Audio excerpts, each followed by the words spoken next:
செம்மொழி எனும் மகுடம் சூடி சிறந்த பிறந்த என் தாய்மொழி தமிழுக்கு முதல் வணக்கம். இந்த கண்டன ஆர்ப்பாட்டத்திற்கு இன உணர்வோடும் மான உணர்வோடும் இங்கு கூடியுள்ள நாம் தமிழர் சொந்தங்கள் அனைவருக்கும் புரட்சி வாழ்த்துக்களும் வணக்கமும். ஒவ்வொரு நாளும் தமிழ்நாட்டில் அரசு துறையினரால் ஏதாவது ஒரு பிரச்சனைகள், ஏதாவது ஒரு குற்றச்சம்பவங்கள் தமிழ்நாட்டில் இந்த 4.5 ஆண்டு காலமாக நடந்து கொண்டுதான் இருக்கிறது. அதை நாமும் வேடிக்கை பார்த்துதான் கொண்டிருக்கிறோம். பிரச்சனைகள், ஆர்ப்பாட்டம், போராட்டங்கள் இல்லாத நாள் ஒன்று இல்லை என்று இந்த திருட்டு திராவிட மாடல் ஆட்சி நமக்கு ஒவ்வொரு நாளும் கொடுத்து கொண்டிருக்கிறது. இதை சரி செய்ய வேண்டும். என்ன செய்யலாம்? ஆட்சியை மாற்றணும், அதிகாரத்தை மாற்றணும், சரியான தலைவனை தேர்ந்தெடுக்கணும். தேர்ந்தெடுக்கும் பொறுப்பு மக்களாகிய உங்க கையில் தான் இருக்கு. திண்டுக்கல் ஒட்டஞ்சத்திரத்தில் செங்கல் சூழல பணியாற்றுகிற தம்பி சரவணன் என்கிற ஒரு தமிழனை வடமாநில தொழிலாளர்கள், இந்திக்காரர்கள் அவர்கள் தம்பியை செங்கலாலே அடித்துக் கொண்டிருக்கிறார்கள்.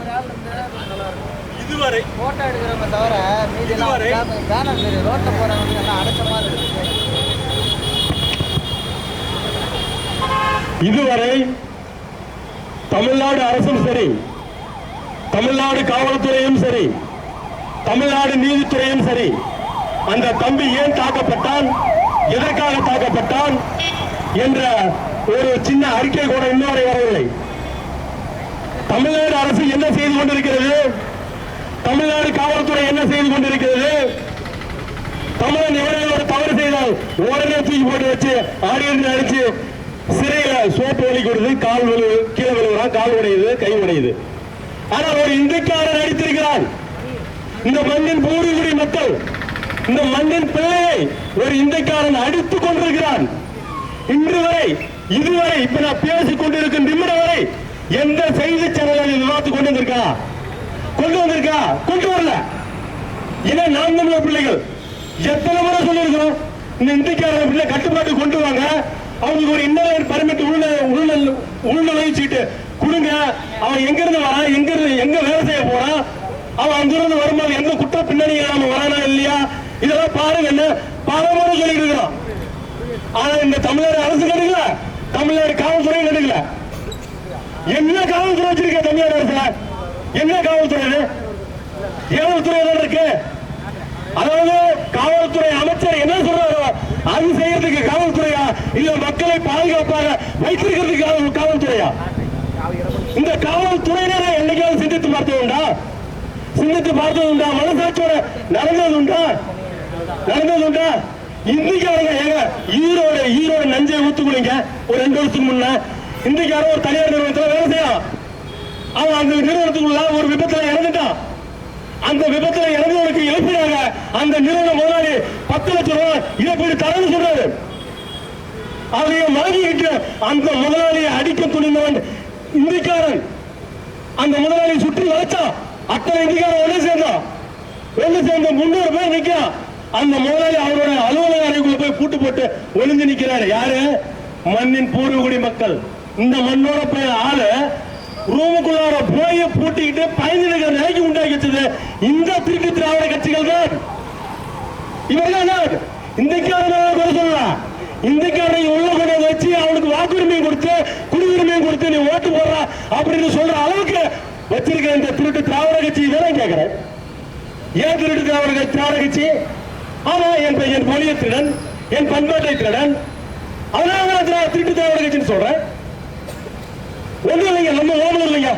ஒரு பழைய இரும்பு கடைக்காரங்க, அதுவும் நடந்தது இப்போ 1.5 வருஷம் தான் இருக்கு நினைக்கிறேன். பழைய இரும்பு கடைக்காரன் 4 லட்சம் ரூபாய் பணத்தை வங்கியில போடுறதுக்காக எடுத்துட்டு போறாரு. அதே பழைய இரும்பு கடையில் இருக்கிற இன்றைக்கு 2 பேரை கத்தி, சூரி கத்தியால எடுத்து குத்தி கொன்னா எல்லாருமே சமூக வலைதளங்களை பார்த்திருப்பீங்க. அந்த கடைக்காரரை அங்கேயே சரிஞ்சு விழுந்து அதே இடத்துல செத்தாரு. யாராவது ஒருத்தர் நாம் தமிழர் கட்சியை தவிர, சீமான் தம்பிகளை தவிர, வேறு பிரபாகரன்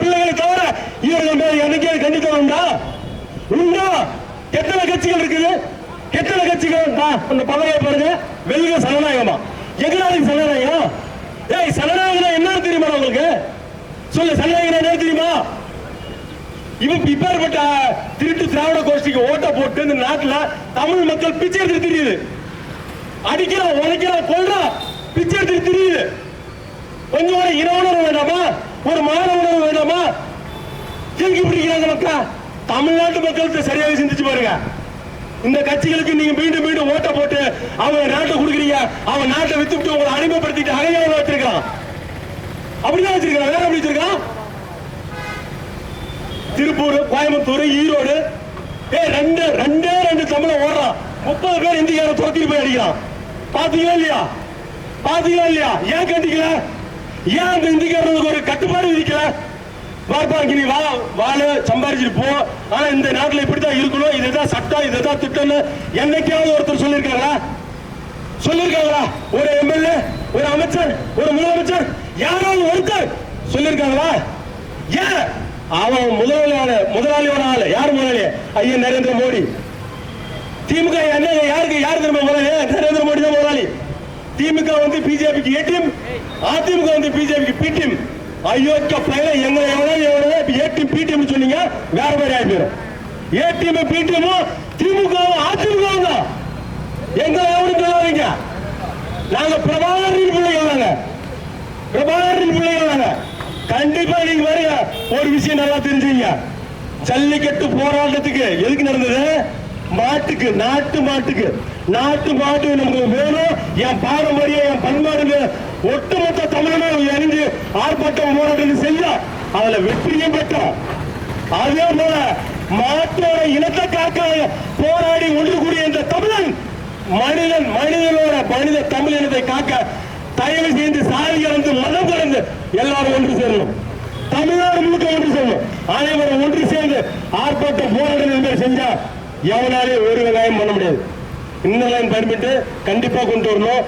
சட்டமன்றத்தில் இது ஒரு விவாதம் பண்ணி இது ஒரு தீர்மானமா கொண்டு வரணும். சட்டமன்றத்தில் போய் மேசி தட்டத்துக்கு உட்கார வேண்டாம்.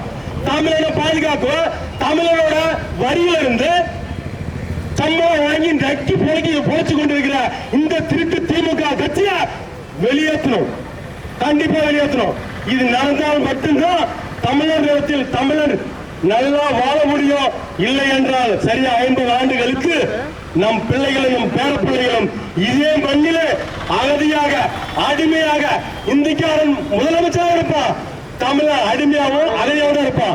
இன்னைக்கு ஓட்டுரிமை கொடுத்து ரேஷன் கார்டு கொடுத்துட்டா, நாளைக்கு என் பேர பிள்ளைக்கு ஓட்டுரிமை இருக்காது, ரேஷன் கார்டு இருக்காது. ஏன்னா பாசிச கட்சிகளுக்கு தான் வாக்கு செலுத்துவோம். திமுகவுக்கு செலுத்த மாட்டான், அதிமுக செலுத்த மாட்டான், நாம் தமிழர் எங்களுக்கு செலுத்த மாட்டான், குறிப்பா எங்களுக்கு செலுத்தவே மாட்டான். பிஜேபிக்கு தான் செலுத்துவோம். பிஜேபி வந்தா குஜராத்தை போல, உத்தரப்பிரதேசத்தை போல, பீகாரை போல, மணிப்பூரை போல கலவரம் அங்கே நடந்து கொண்டுதான் இருக்கும், வெடித்துக் கொண்டுதான் இருக்கும். இந்த தமிழ்நாடு அரசை பார்த்து ஒரே ஒரு கண்டனம், தயவு செய்து இந்த தமிழ்நாடு மக்களின் வாக்கை வாங்கிக் கொண்டு முதலமைச்சர் ஆகிக் கொண்டிருக்கிற ஐயா மு.க. ஸ்டாலின் இதெல்லாம் சிந்திச்சு பார்க்கணும். உங்களுக்கு ஒன்றும் தெரியாதுன்னு எனக்கு தெரியும். ஆனா உங்க கூட இருக்கிற அந்த மாவட்ட ஆட்சியர்கள், உங்களோட தலைமைச் செயலாளர்கள் இவங்களெல்லாம் கவனிச்சு சட்டம் கண்டிப்பா சட்டமன்றத்தில் இதுக்கான சட்ட தீர்வு விரைவா வரணும். இந்த கண்டன ஆர்ப்பாட்டத்தின் மூலம் நான் தமிழ்நாடு அரசை கண்டிக்கிறேன். நன்றி, வணக்கம். நான் தமிழர். பிரபாகரன் வாழ்க, தமிழ் தாய் வாழ்க.